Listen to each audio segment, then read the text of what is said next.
Hey there, it's Chef Jeff coming to you live in the Cybersecurity Kitchen. Today, in the cybersecurity Kitchen, what are we going to be talking about? So it was interesting. I had a request come in from one of my business associates who said, "Hey Jeff, what do you recommend for finding a file?"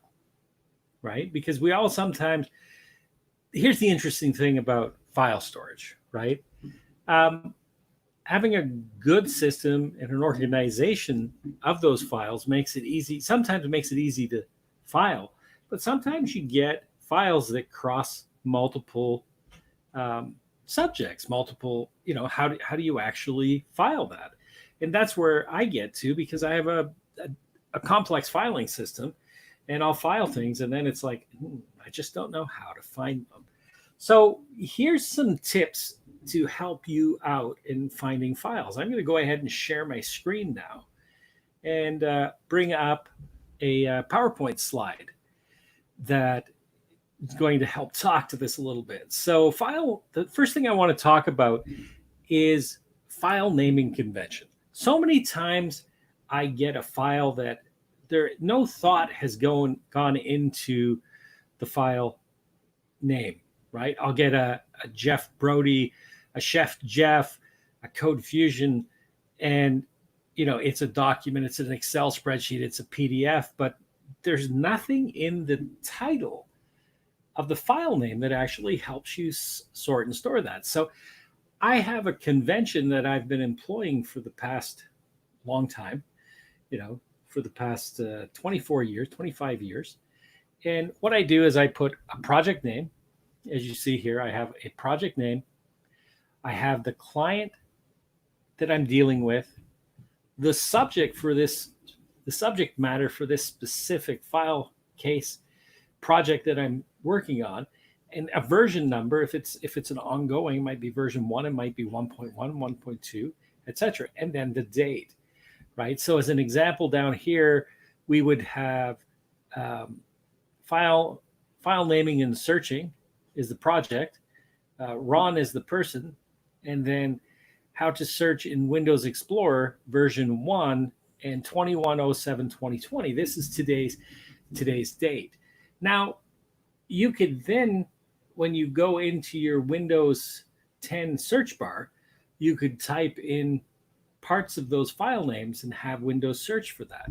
If you're using Microsoft 365, you can actually, if you store it in One Drive for Business, you can connect it to your SharePoint site, or you can store it in your SharePoint site and connect the SharePoint site to your Microsoft OneDrive. And then you have a whole bunch of powerful tools at your fingertips to be able to do the searching for you.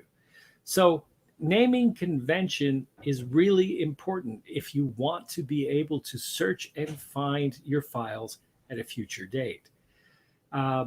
If you're interested a little bit more about this, we could do a quick tutorial walkthrough on this. So go ahead and comment below. Hey, if you think this information was helpful, go ahead and click the like button. And if you think there's someone out there that would benefit from having access to this information, please click on the share. So like and share, show me some love. Chef Jeff always likes to get some love. And share this out so that we can help other people. The big thing is that when you have a deadline and you have a document, and it's like, where did I save that? Especially if you don't have a specific strategy in place. You save your documents sometimes on your desktop, sometimes in your My Documents folder. Sometimes you put them in your Google OneDrive. Sometimes you put them in your OneDrive. Sometimes you put them wherever, on an external, on a thumb drive, or movable device. It becomes complex, right? So a strategy is the first thing you're going to want to have in place. Naming convention. And then you'll be able to search and find the documents, right? If it's something you worked on recently, you can also look in your recent items folder. So I hope this helps. This is Chef Jeff coming to you live from my cybersecurity kitchen located here in the Greater Toronto area. My name is Jeff Brody, and I'm the founder of Code Fusion Communications. We've been serving clients in the Greater Toronto area, across Canada, and around the globe, helping companies stay safe, secure, and effective. Thank you for joining me today, and please do click that like button, share out the video, and if you know someone who is searching for a conversation, connect them with Chef Jeff. I'd be happy to have a one-on-one strategy call. You have yourself a fantastic day, and I hope this shed a little bit of light for you on how you can effectively search, name, and find your files when you need them. Have a wonderful day. I look forward to talking to you again tomorrow in What's Cooking in the Cyber Kitchen with Chef Jeff. Bye for now. Thanks for joining me.